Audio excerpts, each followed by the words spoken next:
sets of strategies. Let's take a look at the first one. Permanent life insurance, such as universal life, guaranteed universal life, survivorship universal life, or whole life, are a bit more forgiving. Underwriters are able to apply more liberal guidelines and utilize healthy lifestyle credits or points to bump up a person's risk classification. There's little room for negotiation. Sometime in August, we will have a webinar that will be focusing on these types of insurance. On the other side of the spectrum is term. When it comes to term life insurance, underwriters are seldom able to apply lifestyle credits or points to bump up an insured's classification. There's rarely room for negotiation. This will be the focus of Sam and Sally's live stage in March webinar when they're about 20-year-old or so. Disability insurance. When we talk about disability insurance, the underwriter is more concerned about morbidity rather than mortality. Think, what are the chances of this applicant filing for disability due to a back injury, and what are the chances of him dying because of the same back injury? He's likely to be disabled and die because of his back injury. In addition, disability insurance focuses on financial justification, how much your client makes, and what they do for a living, occupational classes. Our May webinar, Kathy Kopak will walk you through Sam and Sally's disability income needs in their 30s. Long-term care. When we talk about long-term care, it focuses on our middle-aged clients. A long-term care underwriter is concerned about the applicant's lifestyle and mobility. Can the applicant take care of himself? Does he need help performing the activities of daily living that we young ones take for granted? Activities of daily living such as toileting, bathing, dressing. Underwriters also look for the applicant's intellectual abilities, memory, attention, comprehension, and judgment. All of these must be acceptable. Sometime in July, Jill will walk you through part 1 of Sam and Sally's being in their 50s and 60s. The last one is annuities. Annuities require little to no underwriting, and this is the time when you get to call Jerry Skapiak. Jerry will tell you all about annuities in our November webinar. Today, I'm going to talk about underwriting. Do you all know that we are from Florida? And here's the low-load boat. In that boat are our precious cargo, your clients. An insurance quote is at best a guesstimate, and navigating the underwriting process is more art than science. Why do I say that? The life insurance industry is behind when it comes to technology, and within the core of every insurance company sits good old-fashioned underwriting. It still greatly relies on warm, complex, and sometimes illogical individuals with the ability to think, have emotions, and the freedom to make good or bad decisions. And I can tell you that while guidelines exist for risk to be classified, they are meant to be just that, a guide. Some underwriters choose to remain within their comfort zones, and others are gifted with the ability to think outside the box. And that is where the art of underwriting begins. Let's take a quick walk through the underwriting process. We have 5 stages: preliminary, pending, approved, issued, and enforced. Preliminary is the first stage in underwriting. I call this foraging the land for information. This is the stage where we build our foundation. We gather all the required data, we do field underwriting, and provide initial quotes to you and your clients. Pending stage is the second stage. It's when we formally submit the case to the insurance carrier or insurance company. Throughout my presentation, I'll be referring to carriers. It simply means the insurance company. The pending stage is where the carriers do their risk assessment. Preliminary was our turn. Now pending is the insurance carrier's turn. They review the complete application package, including medical records and all other information available to them. Then, after the pending stage comes the approved stage. This is when we get your client approved. This is when the underwriter makes a decision. Basically, your client is given a risk classification and pricing is solidified. Now, an application turns into a policy once it is in issued stage. A policy is printed and delivered to your client. This is when we collect the initial premium to put the policy in force. And last stage is in force basically when the policy is in effect. You know, we wish this process took only about a week, but the truth is it takes about 3 months. And let's go and dig deeper, starting with preliminary.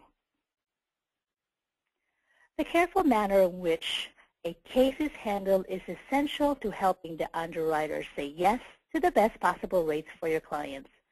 So how do we pre-underwrite to avoid surprises? First, your initial quote request is reviewed by a member of the advisor services team. Your quote specialist is likely our in-house expert for the product your client desires. Initial carriers are weeded out based on the information you provide us on the initial quote request. Carriers have varying guidelines. Some are more liberal than others. This is taken into account when we provide you with an educated quote. And meet our advisor services team. From left to right, we have Jill. She's our long-term care specialist. Keith, he's our insurance guru. Jerry, he's our annuities guy. Judith is our life settlements expert. Kathy is my DI expert. And Mark is our president and CEO.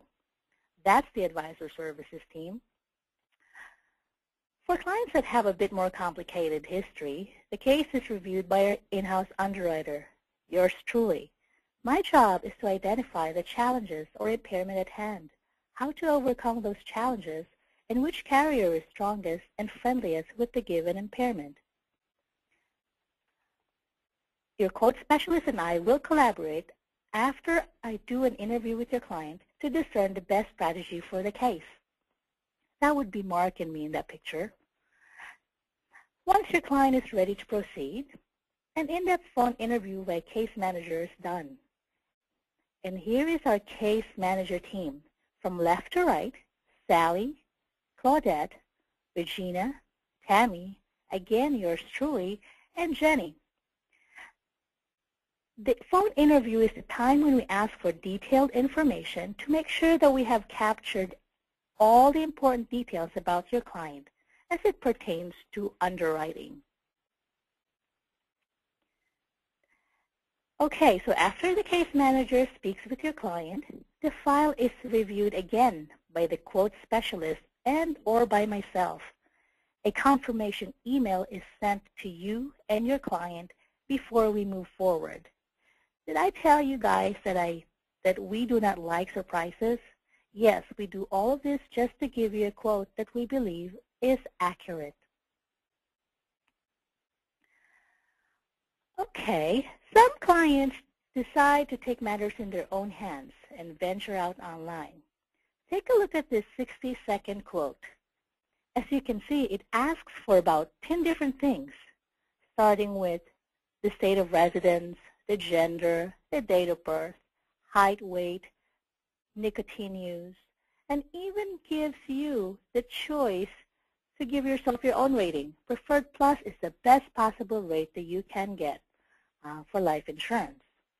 Well, as an underwriter, I can tell you that there's a lot more things involved in these things.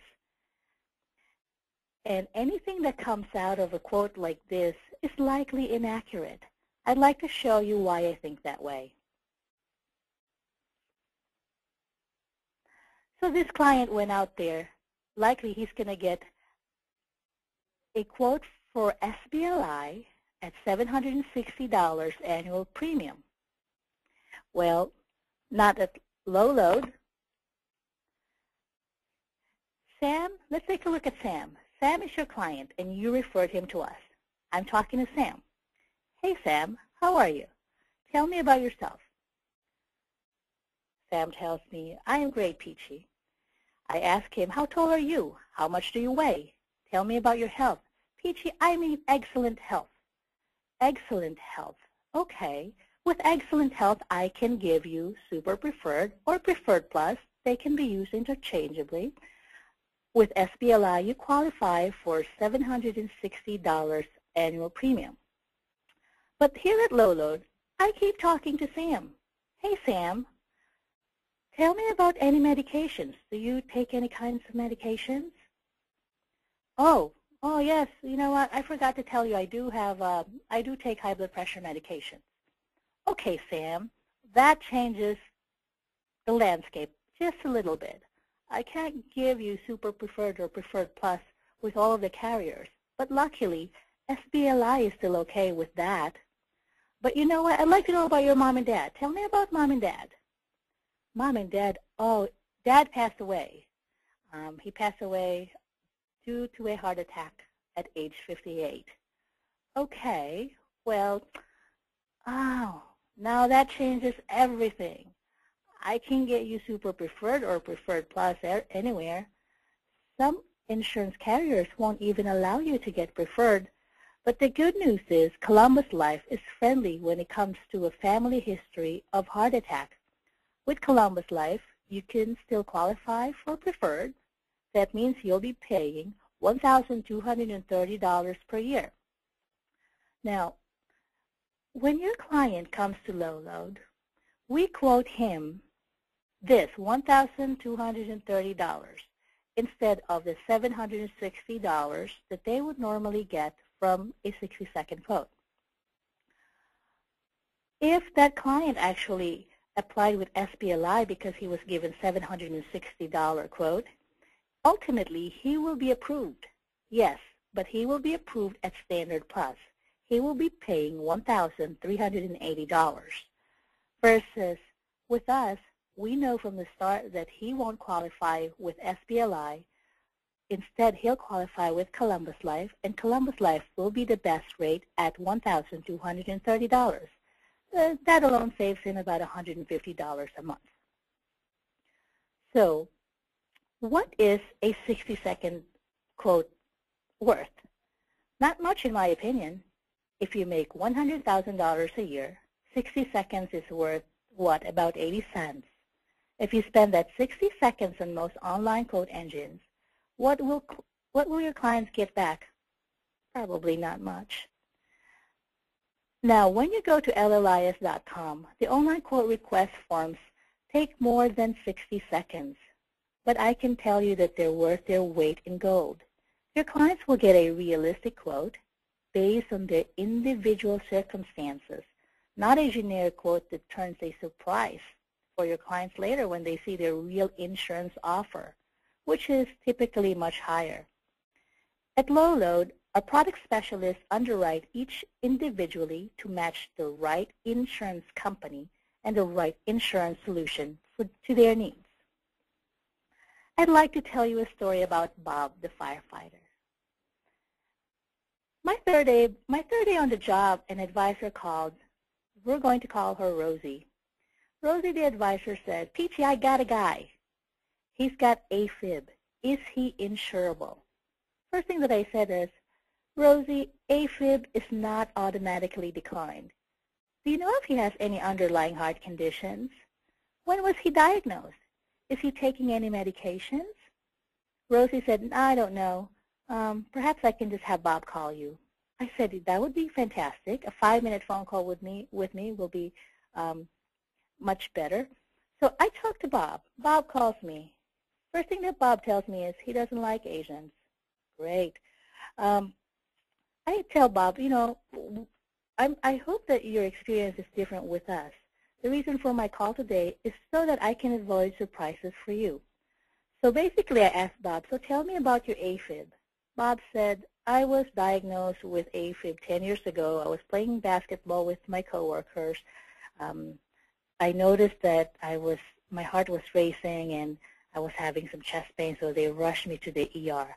Basically, the ER put him on some medications, he don't remember what, but then he was sent out to his merry way and hasn't really had anything since then.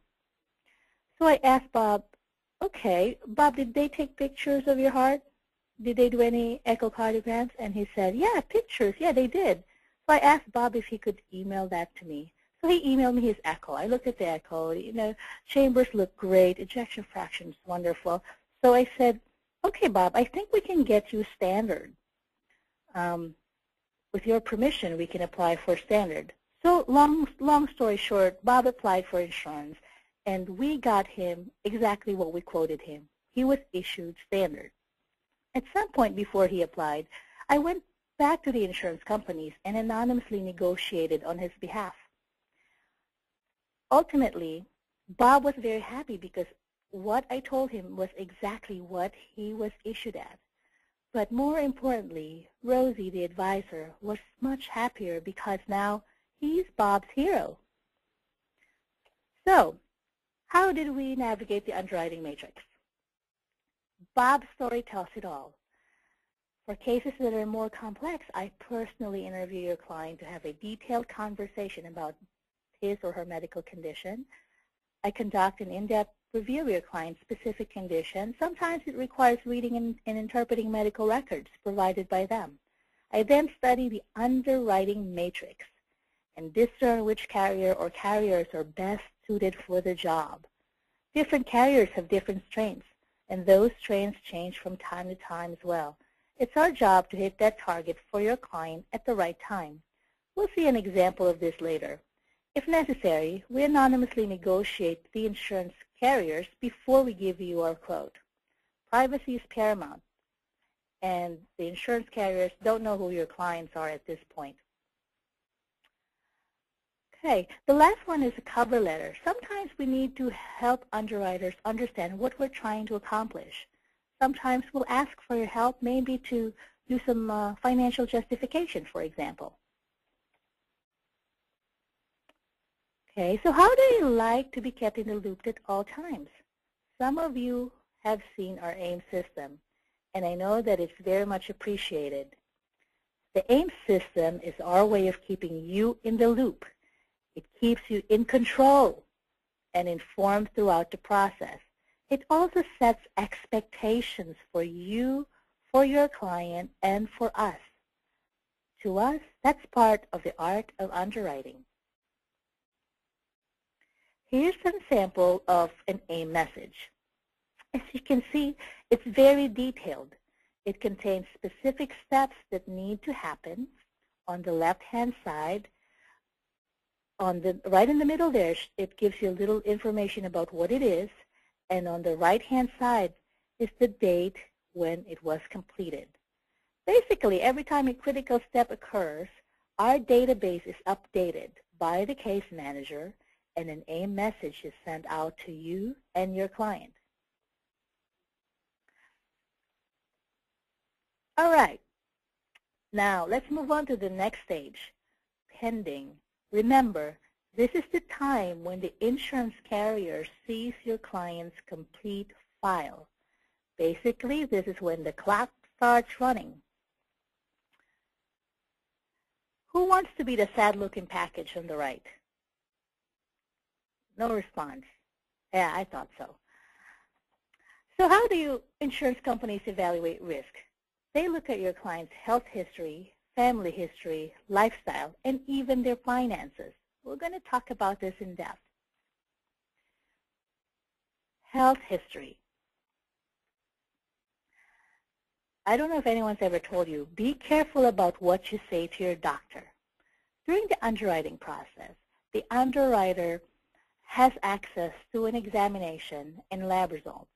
They also have access to your client's medical records. They will request the medical records of your clients. It could be from the primary care physician or any specialist that they've seen in the past 5 years. The insurance underwriter is very interested in what those medical records say. Family history. Family history of heart disease, diabetes, and cancer is taken into consideration. Cancers such as prostate cancer, breast cancer, melanoma, those are the typical cancers that they are concerned about. The type of disease and the age of diagnosis or age at death is very critical. Then we have lifestyle. Pilots, scuba divers, mountain climbers, and those who participate in hazardous sports are considered higher risk individuals. Commercial pilots treated differently than a private pilot. Commercial pilots are basically underwritten as a standard person. Unlike a private pilot, for example, a private pilot would be considered a higher risk. Why? Because they tend to fly smaller planes. They don't have the same amount of hours that a commercial pilot has. Lifestyle. Depending on when and where your client travels and even how they travel, lifestyle can be considered higher risk. This website where it shows the U.S. travel warning is a very good resource if you have any clients that travels outside of the U.S. and Canada. It keeps the most up-to-date list of those countries that insurance underwriters will probably consider higher risk. Hazardous occupations like astronauts, bartenders, circus workers, those are considered hazardous occupations. High-profile occupations, NBA stars, someone in the office is actually, government office is actually considered higher risk individuals. Now, policemen are actually underwritten like a standard risk, believe it or not. Same thing as commercial pilots. And Bob was standard, so he's a firefighter. He was actually underwritten as a standard risk. Finances. Salary, assets, liabilities, net worth are all taken into consideration. Basically, the insurance underwriter is thinking, can the client afford the premiums? If it's a homemaker, homemakers are given values based on the working spouse's financial information. Usually, it's dollar for dollar up to $1 million and then 50% of the spouse's insurance. Basically, the insurance companies don't want anyone worth more dead than alive.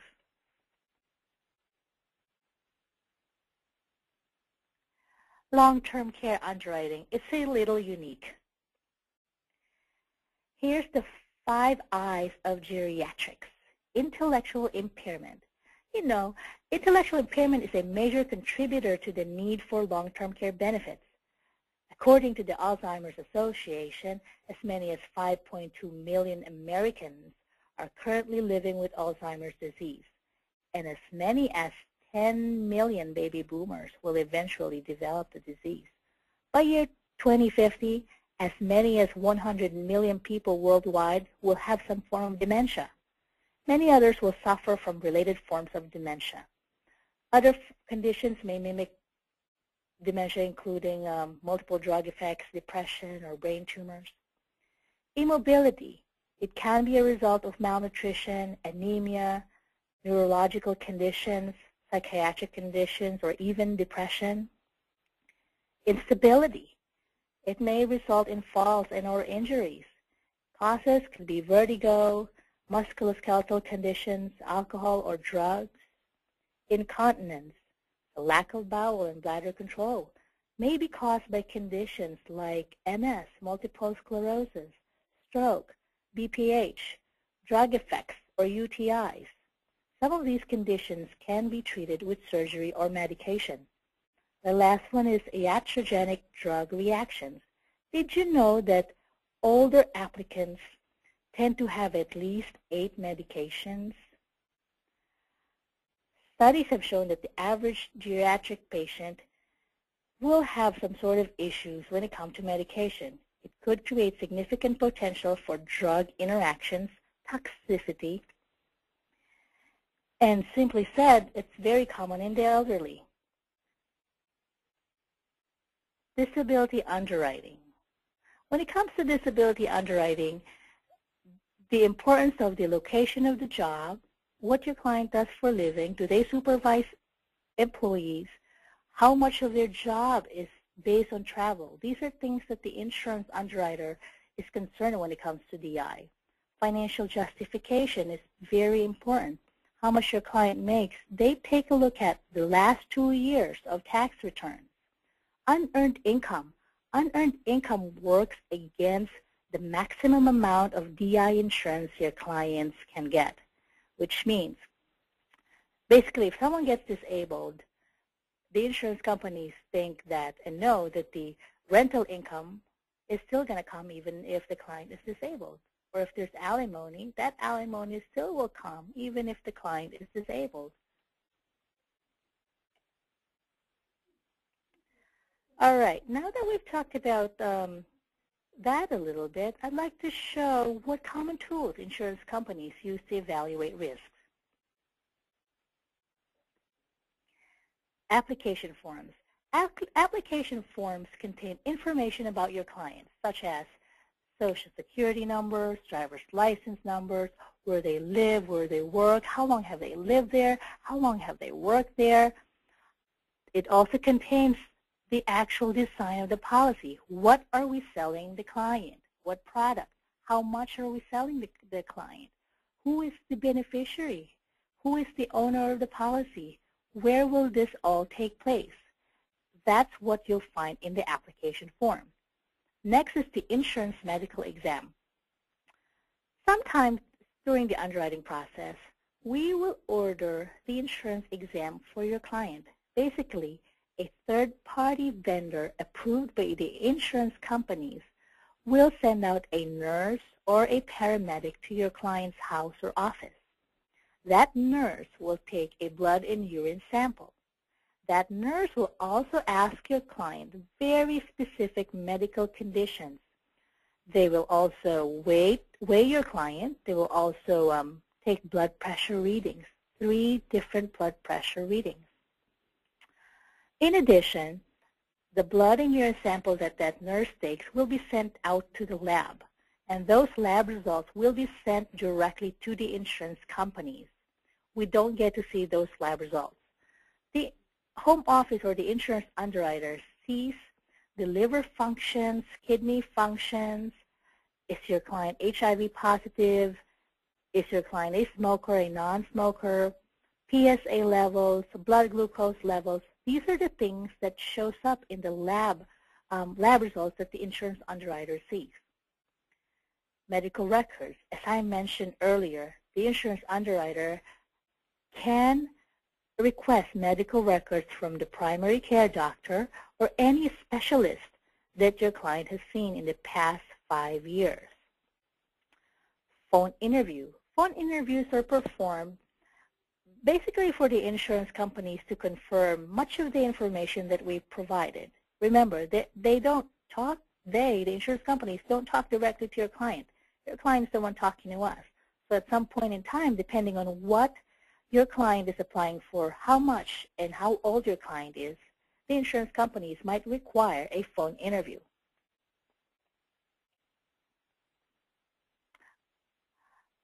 If I can tell you the only thing constant in this world is change. And as I'm talking, new changes in the long-term care industry is happening. Genworth has gotten approval from 30 states to increase rates for females. Basically, they're getting rid of the unisex rates that they've had in the past. And now they are requiring exams for all applicants. So this is a general idea of what it was. It is no longer, so like I said, it's still changing. We will keep you apprised with all the changes that happen.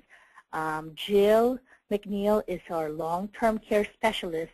If you have clients that are interested with long-term care, you can call Jill. Okay. In addition to the tools that I've mentioned previously, insurance companies also have access to the prescription database. Basically, the prescription database is a database of prescription drugs. The insurance company sees the prescription name, the prescribing doctor, the dosage, and the frequency of refills. Medications are color-coded based on how they affect underwriting. They range from green, orange, to red. Green meaning non-significant, like amoxicillin or guaifenesin, for example. Orange would be insulin for diabetics or Coumadin as blood thinners. Red would be heparin maybe, or Aricept, Namenda for Alzheimer's. That's red. It basically means this person is likely uninsurable. Motor vehicle report. Motor vehicle report is actually considered in the last 5 years. Underwriters consider the last 5 years in their risk assessment. This is very important for clients with DUI or DWIs, or even those with sleep apnea. Yes, they're very interested to see if those clients with sleep apnea fall asleep behind the wheels. I got a guy. He told us once that he had 2 speeding tickets. Well, when we sent his application to the insurance company, his MVR actually showed 5. And it even showed that he had gotten 1 while he was talking to me. Transparency. MIB, Medical Information Bureau. No, it's not Men in Black. MIB is a confidential exchange of underwriting information. To utilize this service, an insurance company must be a member and a subscriber of the MIB. Basically, that insurance underwriter is obligated to report anything that affected their decision. Let's take a look at someone, for example, someone who decided to apply for 8 separate policies. We got this guy that actually did that, each for $99,000 of face amount, which meant that for every insurance application and every insurance company that he applied with, he would not have to do medical exams. 1 policy was with us. Well, because of MIB actually tracks every time someone applies for life insurance. All the insurance companies figured out what he was doing. Well, of course, his advisor had no idea this was happening. The client was actually declined.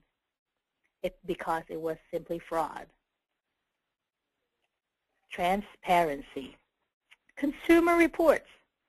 This is it's not common, and it's not really something that I've seen in the past 15 years, but it's out there, and your clients do sign for authorization for this to be ordered should the insurance underwriter decide to order a consumer report. Now, this may all seem a bit overwhelming, and you may be thinking, wow, my clients don't expect all of this.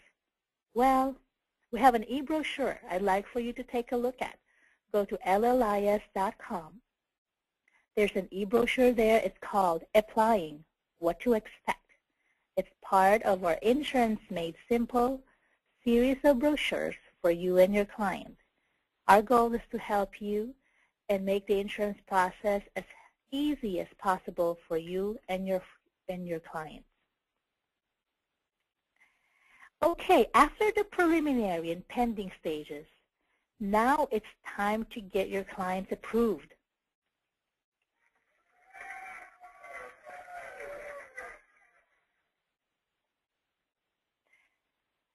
Here's a grid of the common underwriting classes. The preferred class or super preferreds are basically your excellent health clients. It also equates to excellent premiums. The middle part are the standard, your average Joe, average health, average premium. Towards the bottom there are your higher risk individuals, preferred smokers, table rated, flat extras. I'll be talking about these things in a little bit. And at the very bottom are your uninsurables, Uninsurables, unfortunately, are those clients who are not able to get insurance on their own. I'd like to show you this very interesting data. This is an undated data gathered from the U.S. population. Only 10% qualified for super preferred, the blue part. 20% qualified for preferred. Super preferred, by the way, I call this the Superman or Superwoman rate. This is the best rate and lowest premium cost for your client. 20% fall under the preferred category. I call this the healthy population rate. Not quite Superman or Superwoman, but good enough to qualify for the healthy rate and a good premium. Then there's the purple. 50% fall under the standard or standard plus rate. This is where most of us fit. Average health, average life expectancy. Well, premium is also average. 17% fall under the substandard rate. Substandard are riskier clients, and it may be due to lifestyle or health conditions. 3% are declined. So if you are super preferred, you are in the upper 10th percentile. Okay, and here's an even more interesting data. At low load, our clients, your clients, 46% qualified for super preferred as of last year. 20% qualified for preferred, 33% in the standard, 0.04% decline, and about 0.06% highly rated. Why is that? A lot has probably something to do with the fact that here they are next, side by side. You refer your clients to us at the right time. Most medical impairments occur after the age of 30, 30-ish, 40-ish. And these clients tend to come to us earlier because of you pointing them to the right direction. So we get them super preferred. They're healthier. They have access to good health care. They're educated. These things help getting people into the super preferred category.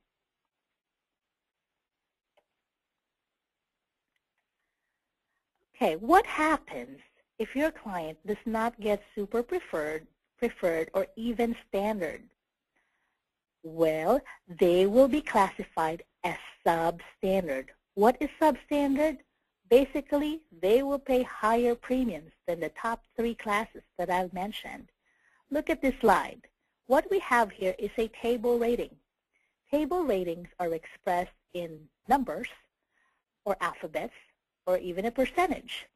Think of a standard class as someone paying $100 for a unit of insurance.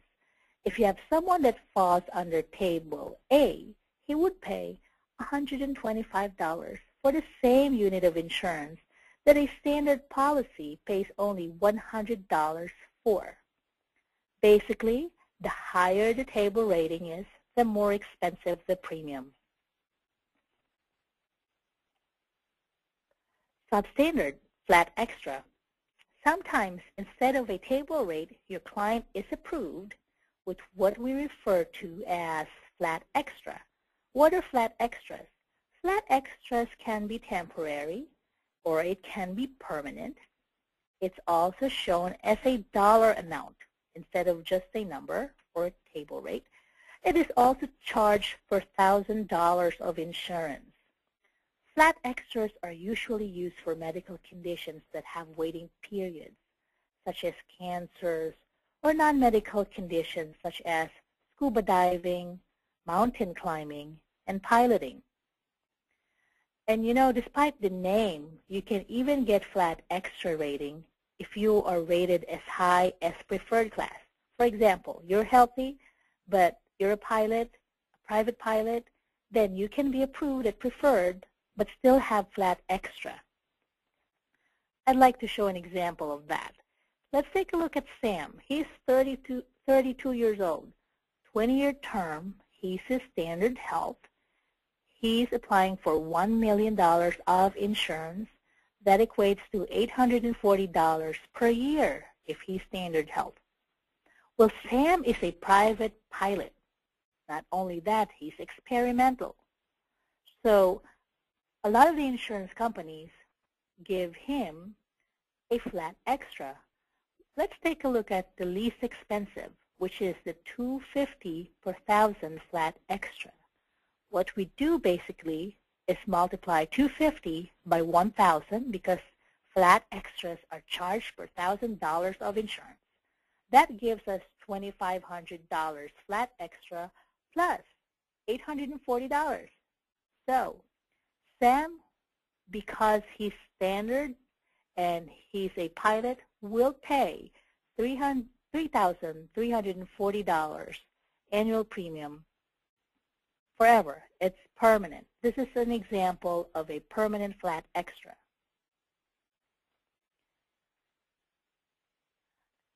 Can flat extras be removed if individual stops the activity? Yes. That's part of the reconsideration. I'll mention some of that later, but the answer is yes. Basically, you need to sign some more forms that attest that your client actually stopped. Well, the client needs to sign forms that attest that he or she stopped the activity, and there needs to be proof that that activity actually stopped.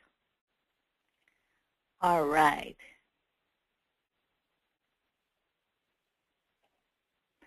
Let's do another example.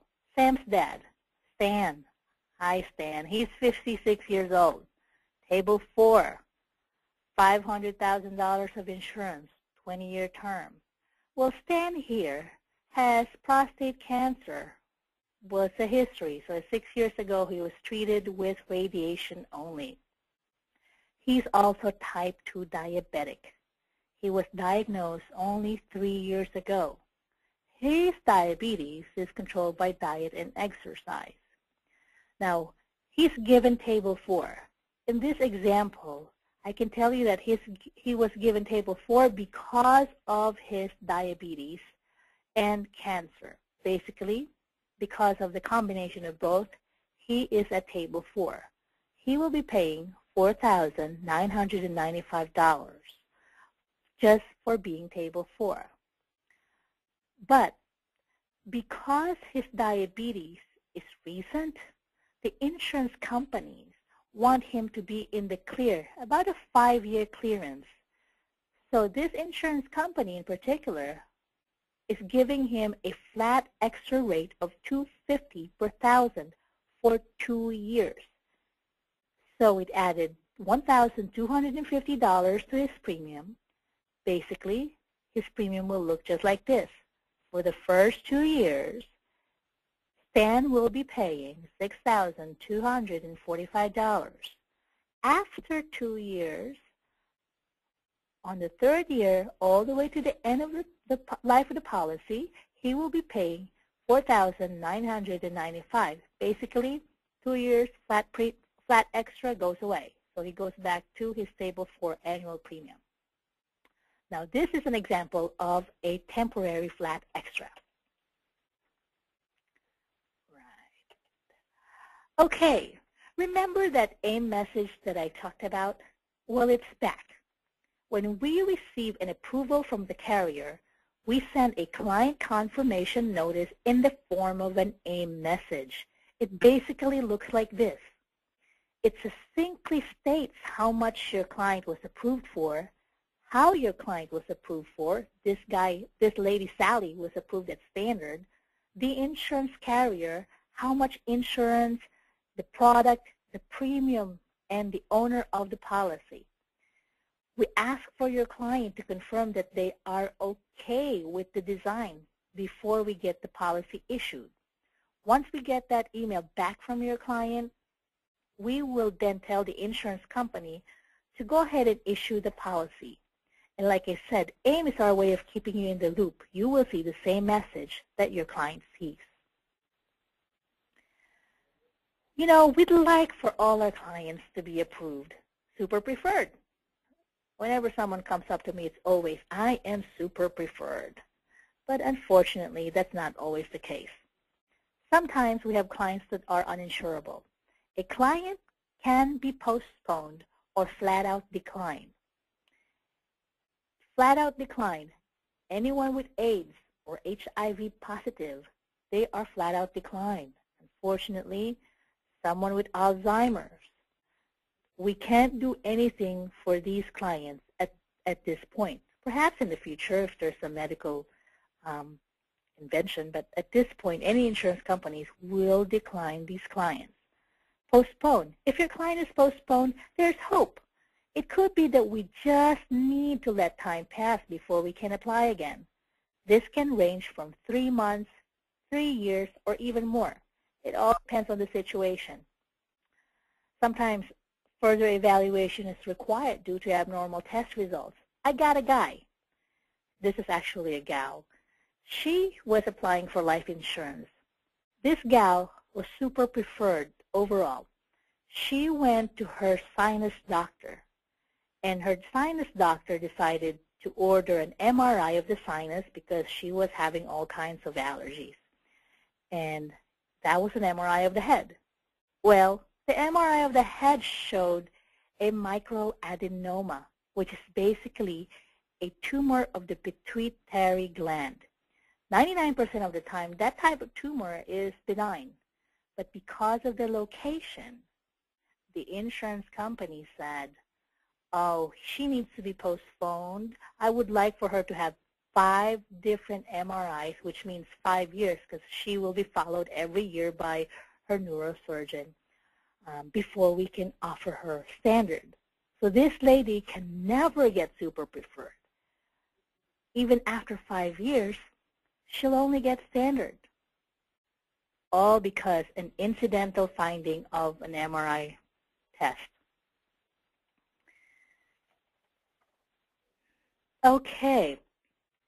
Clients can get coverage with these impairments, right? Chances are yes. The million-dollar question is, what rate? If you got clients with these impairments, call us. They're not automatically declined. Okay, let's get to the part when we get that policy issued. So now, preliminary pending approval is done. We're going to issue that policy. When we get the policy in our office, remember, the insurance company prints out the policy, sends it over to us. We perform a policy audit. We make sure that all the information is correct before the policy is delivered to your client.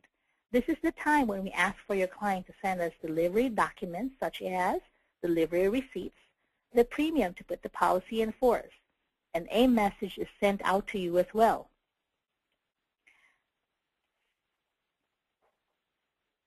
Okay, after we receive that delivery requirement and the premium, we send them to the insurance carrier. The insurance carrier performs their final audit and notifies us that the policy is in force. We then notify you and your client that the policy is in force.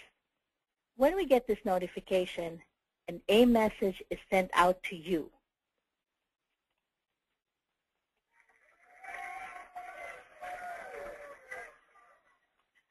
Love those clapping. All right. We have my favorite little ape guy. Once your policy is in force, or your client's policy is in force, we don't just go away. We stick around. The APE system is our way of managing your client's policies, both now and in the future. Neva Clark, our policy service specialist, will send your client a friendly APE message. It contains important policy information, including the amount of premium due and what is due, when it's due, to prevent unintended cancellation or unintended lapse. This APE message is in addition to what the insurance companies will send your client. It allows us to verify contact information in case there's changes with their address, phone number, or any contact information. Basically, this is sent by an email by Neva. Let's do a case study. Sally, 32, married, makes $97,000 a year, applying for $1 million of term 20. She's 5'3", 205 pounds, non-smoker, elevated cholesterol, taking cholesterol meds, and lisinopril for hypertension. Mommy died of breast cancer at age 59. What do you think can we get her? Standard, due to build. Again, she's 5'3", 205 pounds. Sam, age 32, making $12,000 per year, wants $250 of term 20, 5'10", and 188 pounds. Dad died of prostate cancer at age 78, non-smoker, history of UTIs. He takes Allegra for seasonal allergies. What can we get Sam? I vote for super preferred. Yes, family history in this case can be excluded. Why? Because his dad reached age 78. Most insurance companies consider family history at age 60 and 65, meaning mom and dad or siblings didn't die before those ages. It just depends on who the carrier is. Reconsideration. We don't stop at when we first issue your client's policy. Let's take a look at Sally. Remember, we issued her standard because of her build. She was 5'3" and 205 pounds. Well, Sally is now a year older. She's 33. And guess what? She's 120 pounds. She lost a lot of weight. That means she is controlling her cholesterol with diet and exercise. Hypertension is still there. Okay, that's fine. It's controlled with lisinopril. Mom died of breast cancer at age 59. What can we get her? Super preferred. Now, you'll probably ask me, whoa, how could she get super preferred where her mom died of breast cancer at age 59, Peachy? You just told me that the insurance companies usually take into consideration 60 or 65. Well, I can tell you, remember the underwriting matrix? One of the insurance carriers don't care about breast cancer. They only cared about heart conditions. So, didn't care about that, I get her super preferred. And that concludes the underwriting presentation. I hope I was able to help you understand what happens during the underwriting process. I'm going to open the phone lines in a minute or two for those who would like to ask some questions. But for those of you who's new to us, I'd like to let you know what makes low-load insurance services different. We are not your competition. We're on the same side. We provide insurance education, such as this. We save you time. We pre-underwrite to avoid surprises. You are our clients. You are our clients. When your clients get life insurance through us, we keep you in control by that A message that I talked about. And then, of course, the little monkey, he's there after a policy is issued. All right, let me have what was the site again for unacceptable destinations? That was the travelstate.gov/travel. That is the website you can look at. Can you show the slide again regarding coverage for the following impairments? Oh, yes. If you have clients with these, call us, call me. Sleep apnea, very common. I get that call all the time. Mental disorders, diabetics, type 1, type 2, send them to me, call me. Epilepsy, those are insurables most of the time. It's gender-based disability and soon long-term care with Genworth considered to be discriminatory? Do you think there will be legislation against this at some point? You know, that's a tough subject. We are not attorneys or financial advisors or CPAs, but I can tell you that maybe at some point in time they will, but as far as insurance history is concerned, it's always been gender-based. Great presentation. Thank you. Oh, thank you. Thank you. Thank you for that comment. I appreciate it. Okay, if there's no other questions, thank you so much. Thank you for your time. If you have questions, you think of anything, please call or email me.